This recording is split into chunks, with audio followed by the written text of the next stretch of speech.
Hi friends, I'm Kate Smith-Kors. I'm a Reiki master and a tarot intuitive, and every week I do a weekly energy reading where I talk about astrology, some different cards that I've pulled for the week ahead to let you know what Spirit wants you to know as you're progressing through your week.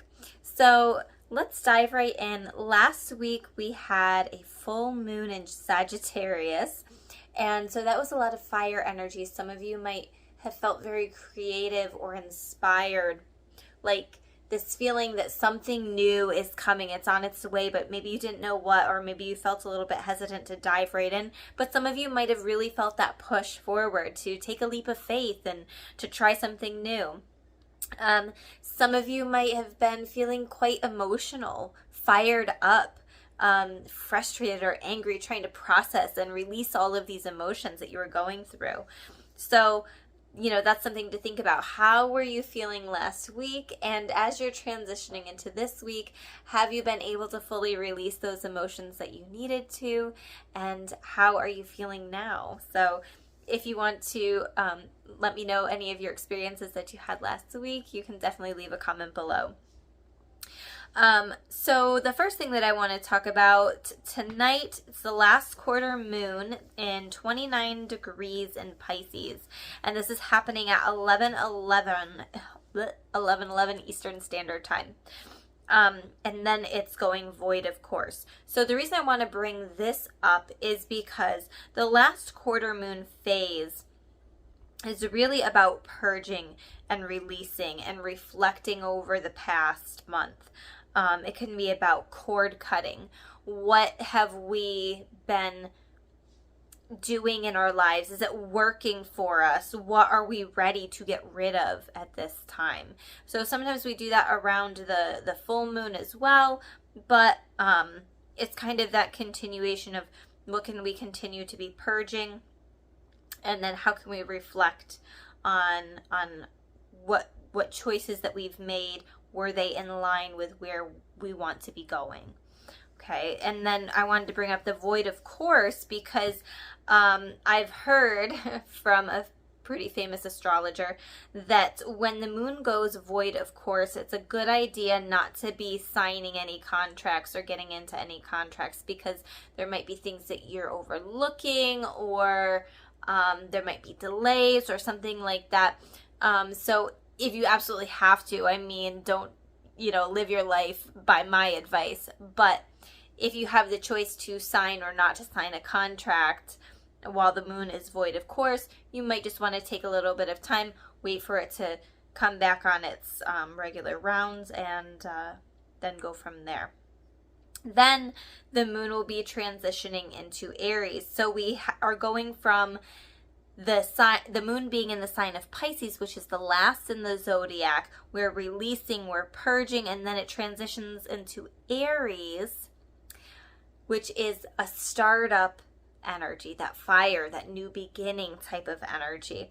And it's also going into Aries right around, so the 21st is the summer solstice, which is also that fired up summertime, the first day of summer, first day of the season of summer. So it is that ending leading into the beginning. So I really love that. I also pulled the Death card. So some of you might be feeling that in your lives. So it's not like just these planetary things happening that have no real effect on our lives as we're living it. There might be certain things in your life that are maybe coming to an end, or things, how should I say this? The old way of doing things is no longer working. The old way of doing things, you are holding on to that by a thread. And this Death card is coming with its sword to cut that thread and say, you know what? That wasn't working anyway. We're going to start new. We're going to start refreshed. And some of this might be happening because we have Mercury sextiling Jupiter this week. And that very much feels like a communication energy.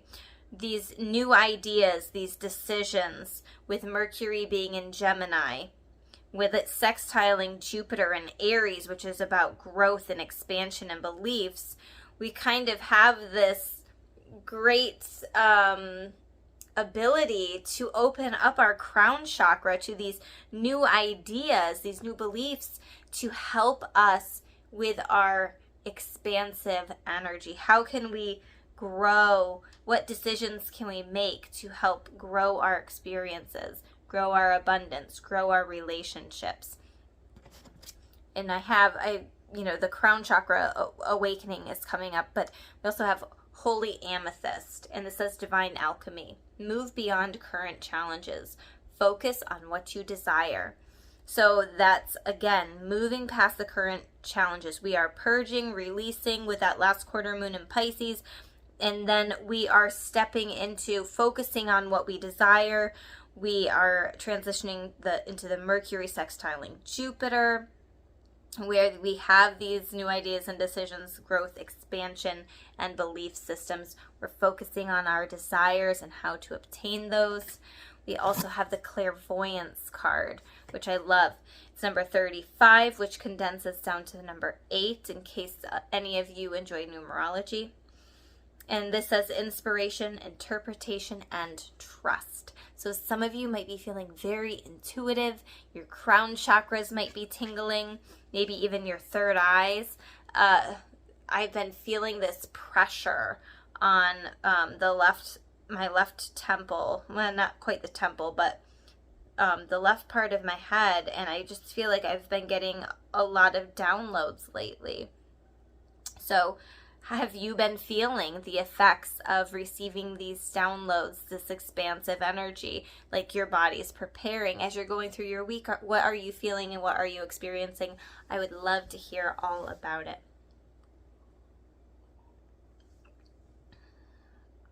So we also have, on the 21st, we have the summer solstice. And if you want to really feed into that energy, you can light red, orange, yellow candles. You can work with sunstone or pyrite or citrine or orange calcite, anything that shimmers and sparkles and reminds you of the brilliance and the fieriness of the sun. Fire quartz could be a good one to work with as well. You could work with the energy by picking wildflowers. However you want to do that. You can be doing some type of intention setting as well. During the summer season, I am inviting in the feeling of blah, blah, blah.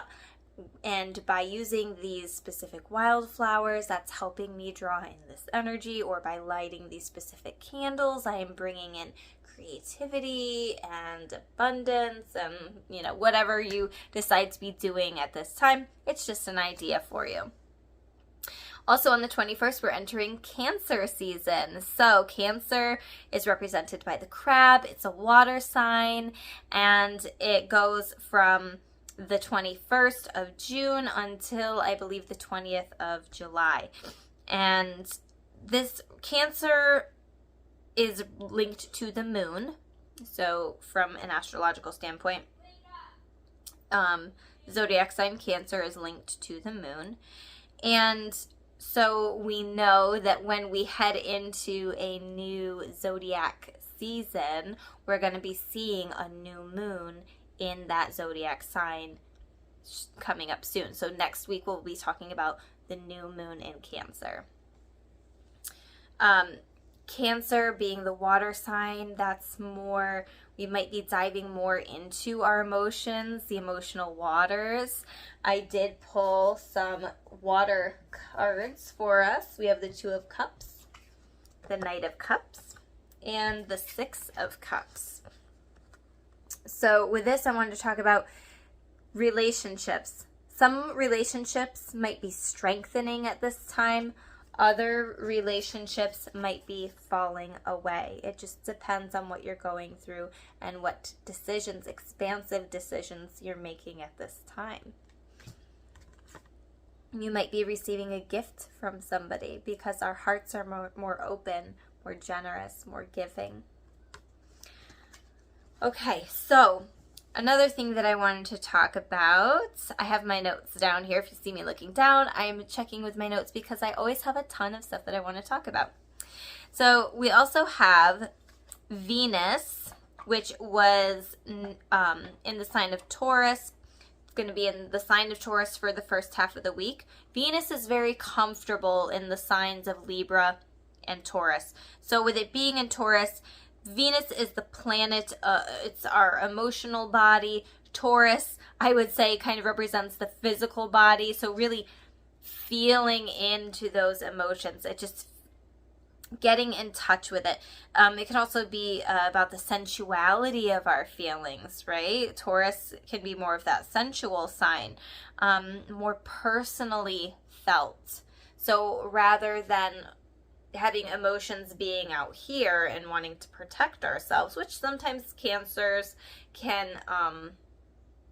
put up that wall of wanting to protect themselves. We're heading into Cancer season. We have Venus and Taurus where we're going to try to be continuing for the first half of the week anyway, really feeling into these emotions that we have in our body and how can we process them. Venus is going to be moving into the sign of Gemini, and Gemini is more of that communicator. So now we're going to be processing our emotions through communication, right? Venus also has to do with our relationship with money, love, relationships in general. This Venus being in Gemini can really show intimacy becomes more about communication. Our words are really important to helping us process our emotions, feeling more connected to others. I think that that's really why the Two of Cups is standing out. It could be also that people are feeling more like dating or wooing, right?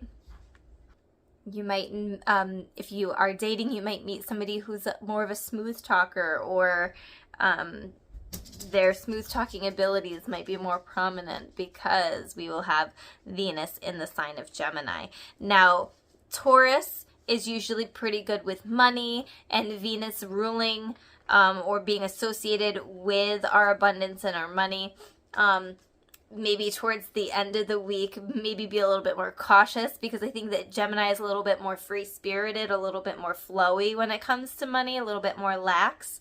So be attentive to the choices that you're making regarding money, because it could be a little bit more scattered than what you'd been doing previously.